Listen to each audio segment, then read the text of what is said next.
I don't know, I kind of like the goatee. I might keep it. What do you think? It's not my favorite, but I can live with it. Is there any reason my facial hair affects your facial hair? Because I'm a fictional character played by you. Fair enough. What are you doing here? I've brought you a movie that'll make Michael Bay's films look like they only have obnoxious cinematography, too much product placement, annoying stereotypes, and zero respect for women. Wow, anything that makes Michael Bay look even slightly more subtle has gotta be a must-see. Hand it here. Ballistic's Ecks vs. Sever? The hell type of title is that?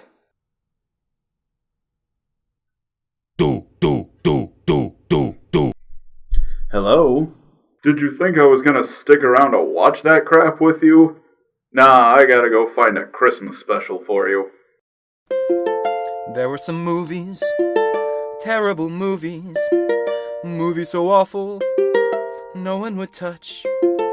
Then came a Matthew, sad little Matthew.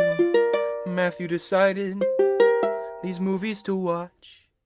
For every good movie, there's at least 10 bad. Matthew gonna drag himself through the crap to find the worst ones there are to be had. Today's episode, Ballistic's Ecks vs. Sever. Hello Internet, I'm called Matt, and today we're looking at the lowest rated movie on Rotten Tomatoes. Just for those of you who might not know, Rotten Tomatoes pulls together all the reviews of a movie and gives each a percent of how many critics liked it. If a movie has a 90%, that doesn't mean everyone gave it a 9 out of 10, it just means 90% of critics gave it a positive review. And plenty of movies have a 0%, but most of them have fewer than 10 reviews, with those having more than 30 reviews being pretty rare, which makes sense. The more people who review your movie, the more likely someone is to give it a positive review. Hell, the Emoji Movie pulled a 9%. Ballistic's Ecks vs. Sever? 116 reviews without a single positive one. Outside of this movie, it seems like the most reviews without a single positive one is 55. That means this movie has more than twice as many reviews as any other movie with a 0% on Rotten Tomatoes. That's reassuring. What's also reassuring is the R rating for strong violence. That means the only thing keeping this movie from a PG-13 is excessive violence. Not swearing or sexual content or drug use, as it should be. And that name, who the hell are Ecks and Sever? Why not just Ballistics? Ballistic's Ecks vs. Sever was written by Alan B. McElroy, the man who wrote Halloween 4, the worst Halloween sequel. Damn it, Halloween, leave me alone! He also wrote Spawn, The Marine, and the first Wrong Turn movie. Quite a resume. Also, the Kirk Cameron Left Behind? How? Anyways, it's directed by Chaos. Are you fucking kidding me? Okay, his full name is Waich Chaosiananda? Yeah, I'd shorten that too, just to something less dumb than Chaos. He directed a Tekken movie. Moving on to some names you might actually recognize, the film stars Antonio Banderas and Lucy Liu. Both actors who can be good in the right film, but also not be. It also stars Talisa Soto, who played Kitana in the Mortal Kombat movie. And she's in such high demand, she was one of only 2 actors to appear in both Mortal Kombat and Annihilation. Yeah, she came back for that, but this movie made her quit acting for 7 years. It also stars Greg Henry, who's apparently close with James Gunn, as he's in a lot of his movies. Now you may be saying, Matt, that seems like a lot of video game movies you just named, and well, no, it was 3. But Ballistics is kinda sorta a video game movie. See, a Game Boy Advanced game was made based on an early version of the script in 2001. Then the film got delayed and was rewritten before its eventual release date over a year later.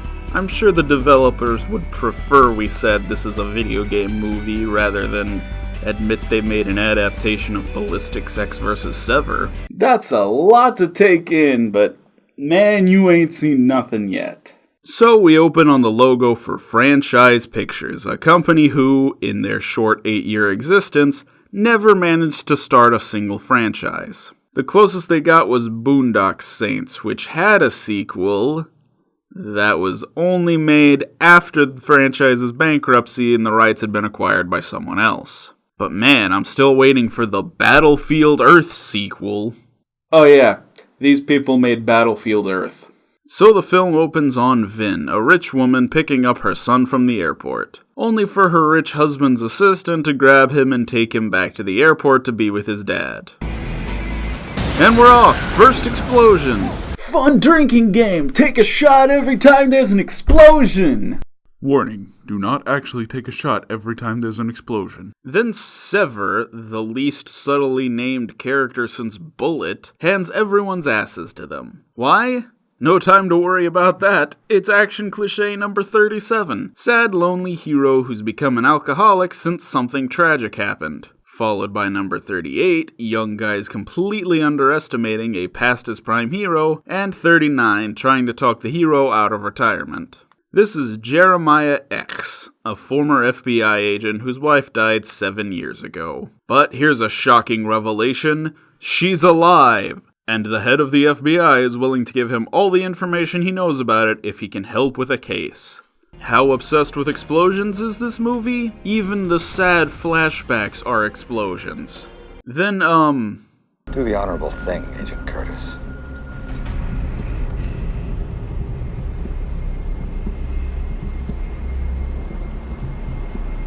Take the gun.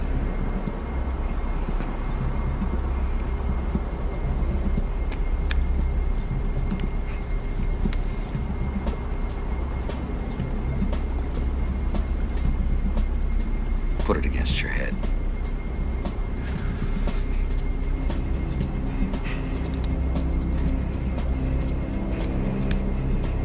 Pull the trigger. but maybe actually cock it first?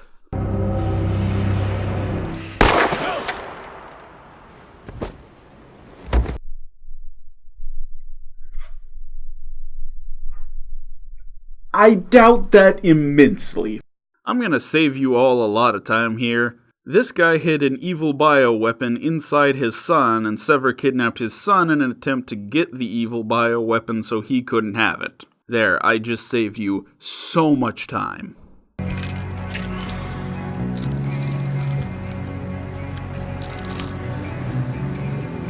that why they call you Ecks?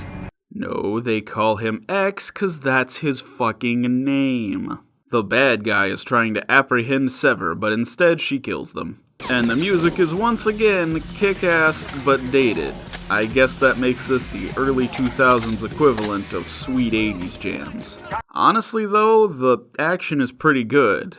And a caveat for more explosions, but it's fun. We've lost contact with their tactical unit. Then who's manning the assault vehicle?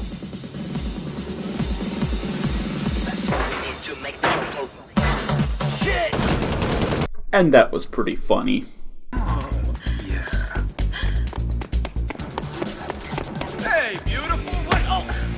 Oh, my nose! Thanks for that. The FBI shows up and X goes to chase down Sever. The car says bad. It's funny.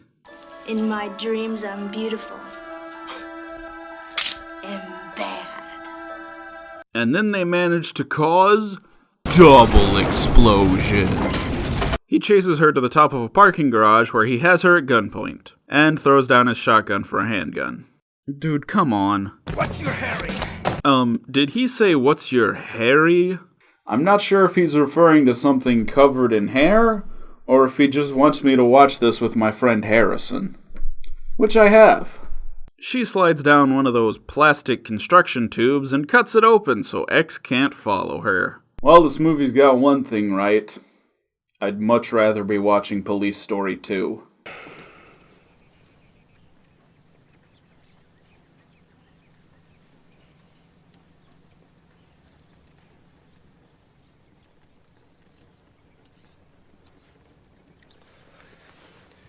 It's not polite to stare. It's not polite to make a movie this bad. So my daughter wanted to know why you look so sad. I told her it's because you just got beat up by a girl.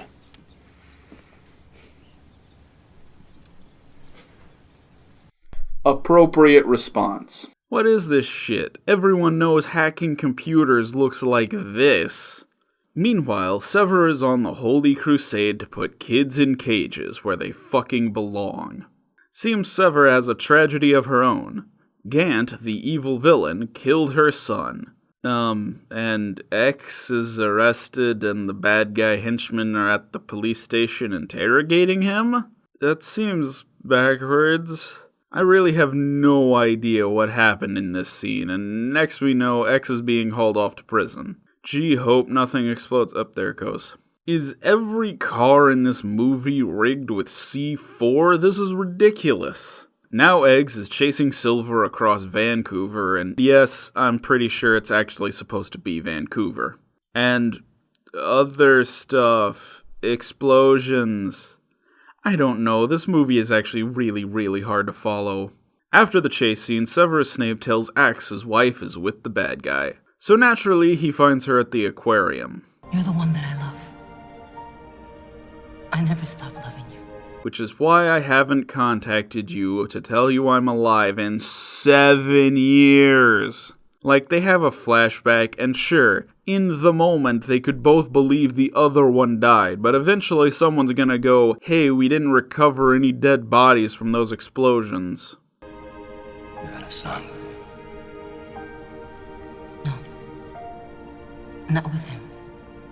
Yeah, bull. Look at this kid. Which of these people do you think is his father? Anyways, they decide to run away from Grant and run into Spectre. I see you found your wife.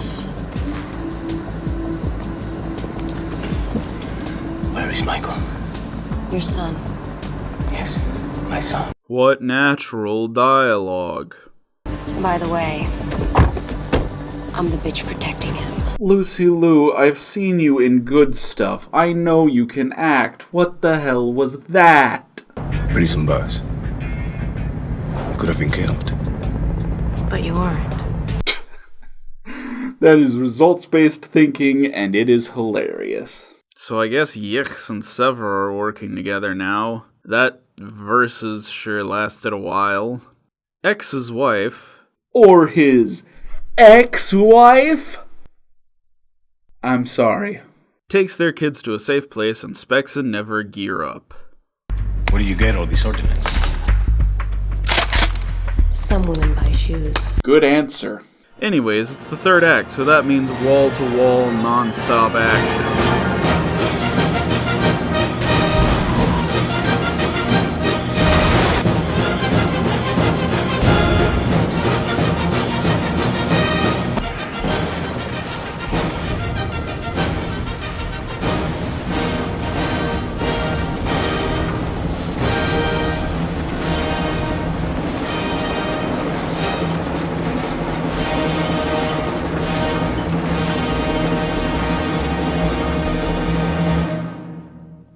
Then there's some 11th hour reveal that Gant is really some agent who faked his own death to take over the illicit things he's doing now, except I'm not at all invested in who he used to be. Hell, I'm not really invested in who he is now. And then it's everybody's favorite cliche, hero and bad guy drop their weapons and fight hand to hand. Except it's not hero and bad guy, it's guy helping the hero and bad guy's head henchman. Almost as exciting. Except it lasts forever. Then Sever shoots Gant with the biochemical. There's like 2 seconds of the worst CG ever and Gant dies. She didn't actually sever anything in this movie, did she? Okay, then where is she? How about that super obvious lift going up right behind you? Thank you. Take care of your family.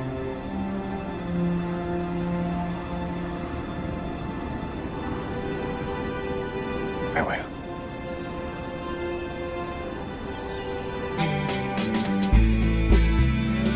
The end? The hell kind of ending was that? The hell kind of movie was that? Yeah, this is a pretty dumb movie. A lot of plot points are hard to follow, and the performances are really underwhelming, even from actors who've done way better. But really, 0%. This may not be a positive thing, but my friends and I do bad movie nights, and this is one of the few films we found worthy of watching twice. Sure, that puts it in the same league as Birdemic and Cool Cat, but it's fun. The cinematography and the choreography beat the hell out of some huge box office releases I've seen. Seriously, it's kinda ridiculous that this has the lowest Rotten Tomatoes score. Almost suspicious? I know it's a fucking cliche to say, I bet this movie was some money laundering scheme, but think about it. It's barely an R-rated movie. Most companies would just cut it down to be a PG-13 to pull in a bigger audience. And the name Ballistic's Ecks vs. Sever is so clunky, any reasonable studio would have changed it to be more appealing. Then you just pay off a couple of critics to ensure there are no good reviews and blow the budget on a bunch of unnecessary explosives. I don't know, that's just speculation. But if someone would like to cut me in, I might change my mind. Apparently someone liked it though, as the quote on the box is somewhat complimentary. From a cable news show. Bro, that's barely a step above my show. And man, I gotta agree with Katana. Screw this, I'm taking a 7-year hiatus. Hey, I found a RoboCop Christmas special. Okay, I guess I'll do that. Can I get another episode of my show? Okay, fine, I guess I'll make a Deadeye Eddie episode. Hey, also, I wrote this editorial for us. Okay, you know what? How about I just keep making content for 10 years, building up a consistent and loyal fan base, and then suddenly disappear for 7 years? Is that another fucking Homestar Runner reference? Alright, you know what? That's it.